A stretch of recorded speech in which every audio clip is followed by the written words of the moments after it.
Alright, Logan Yoon, one of boxing best prospects. Good performance. Hey, good talking to you. True School Sports. Hey, what's going on? It's your boy BT, and I came here to talk some boxing with the thousands of True School Sports subscribers. Now, another one of the True School Sports friend of the channels. I know him very well, and it was very heartbreaking his last fight to see him lose to Ohara Davies the way he did, especially after all the shit I talked. But he's back, and he's back with a vengeance, and the road to redemption starts March the 20th, as it was reported by, I saw a couple posts on Instagram, an official fight poster came out. Logan Yoon, one of Hawaii's very own, and one of South Florida's adopted very own, Logan Yoon. He'll be fighting on the Golden Contract Tournament March the 20th at your call, so he makes his return to England. And he's fighting a guy by the name of Sayar Ozgal from Turkey, so he's a Turkish fighter. 15-4 with 3 KOs, so just going off that, 15-4, 3 KOs. He hasn't really, he's not a big puncher, so he's not a big puncher. What is he? He's 5'7", so Logan Yoon will be taller than him. Logan Yoon has more punching power than him, which is kind of rare because Logan's not really known as a puncher. But this clearly is a rebuilding fight for Logan Yoon, which I think is necessary when you lose to Ohara Davies the way he did.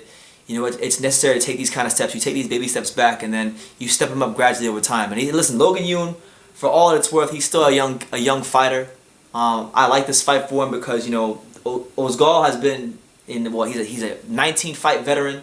He's only been stopped one time, and he's been there with some good names. He's been there with the likes of Victor Postal. Victor Postal didn't stop him, so that tells you right there. This guy's he's a durable fighter. He's there to give Logan Yoon rounds, but you wouldn't class him as somebody who you think is going to win the fight. So, listen, man, I'm looking very forward to this fight because I want to see how Logan rebounds. I want to see how durable he is. I want to see, can he still make, 140 or 147? Probably 140.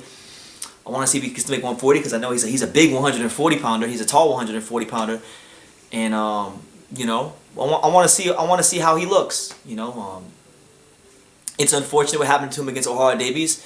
To be honest with you, in hindsight, look, I talked a lot of crap, but I can humble myself and say I was dead wrong. I've never been more wrong about my life. In hindsight, he probably wasn't ready for that kind of a step up because he's still physically maturing himself. He had beaten some, faded world champions and done it in sensational fashion. I was there in person, saw the local fights here at the Hard Rock in South Florida, but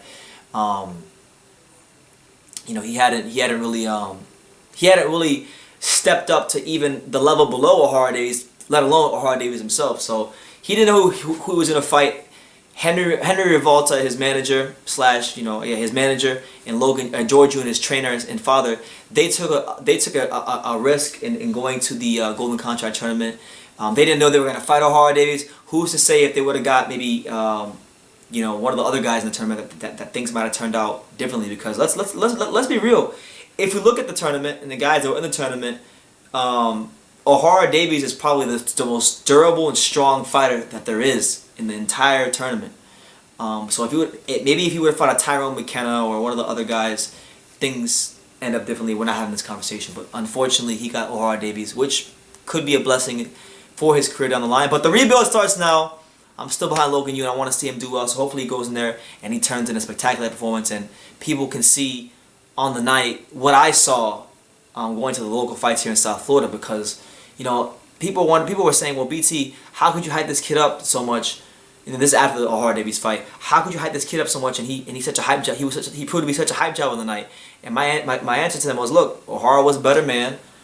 He was too strong for Logan Yoon on the night. He was better than Logan Yoon on the night. And we gotta give credit to Ohara. Ohara had made the adjustments and is technically improving himself under the guidance of Angel Fernandez, who played an integral role in Joshua's performance in the Reeves rematch. He's playing an integral role in the refined style of Isaac Chamberlain, which I've talked about many times in the vlog and in my lives, and likewise at Ohara. So gotta give him credit as well. But anyway, we don't want to get too far off tangent. That's the news. Logan Yoon, he's making a return back to the ring. March the 20th, your call. He has been announced on the Golden Contract undercard. So guess what? We were going to be live for that anyway, but we're going to be extra live for that one because now one of our friends is on the card. So I wish Logan Yoon nothing but the best, and I just I want to see him succeed. And everything I've said about him in the past in my videos, everything I've said about him going on to accomplish fantastic things in boxing, like going on to challenge for world titles, win a world title, I still hold true to them, and I'm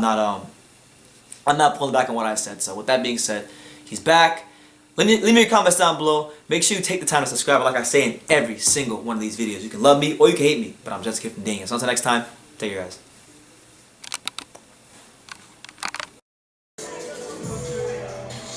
Let's go, champ. It's the champ, Shannon the Cannon Briggs, and you're watching True School Sports. Let's go, champ.